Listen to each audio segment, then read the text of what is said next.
أعوذ بالله من الشيطان الرجيم. بسم الله الرحمن الرحيم. لإيلاف قريش إيلافهم رحلة الشتاء والصيف فليعبدوا رب هذا البيت الذي أطعمهم من جوع وآمنهم من خوف. اب اس کو ذرا سیکھ لیجئے. لِإِيلَافِ اکثر غلطی کرتے ہیں ہم یہاں پر لِإِيلَافِ پڑھ دیتے ہیں.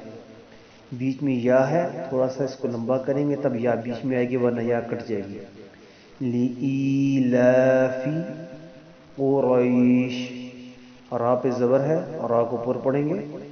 قریش لِإِيلَافِ قریش ایلافہم. آگے ای حمزہ کے نیچے کھڑی زیر اور لام کے اوپر کھڑی زبر ہے، دونوں کو تھوڑا تھوڑا لمبا کریں گے. ایلافہم نہیں پڑھنا، اکثر ہم ایسے پڑھتے ہیں. ایلافہم رحلۃ الشتاء، مد کو بڑی مد جسے ہم کہتے ہیں سادہ لفظوں میں اچھی طرح لمبا کرنا ہے. رحلۃ الشتاء والصیف فلیعبدوا عین کا خیال کرنا ہے. رب، را کو پر پڑھنا ہے، زبر ہے. هذا البیت، ذال نرمی والے حروف میں سے ہے، نرم پڑھنا ہے، سختی سے نہیں پڑھنا. هذا البیت الذی، پھر ذال آیا، نرم پڑھیں گے، یعنی الذی نہیں پڑھنا، یہ ذا بن جاتی ہے، ہم نے ذال پڑھنا ہے. الذی اطعم، یہاں تو ہے، پتہ لگے تو پڑھی جا رہی ہے، تا نہ معلوم ہو. اطعمہم نہیں،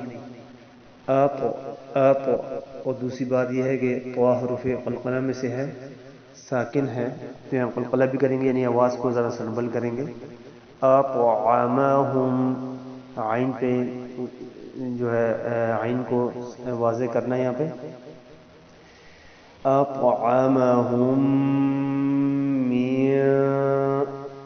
اب دیکھیں یہاں میں دو جگہ میں نے غنہ سا کیا ہے، آپ لوگ بھی اس طرح کریں.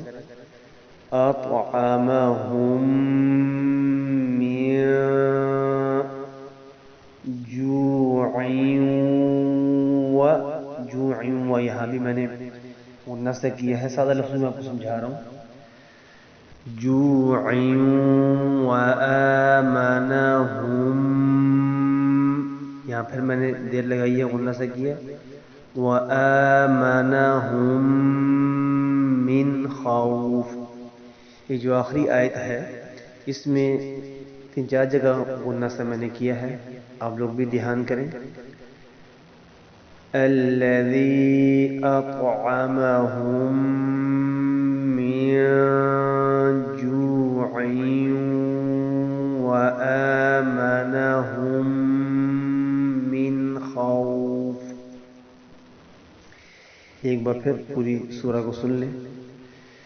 لِإِيلَافِ قُرَيْشٍ إِيلَافِهِمْ رِحْلَةَ الشِّتَاءِ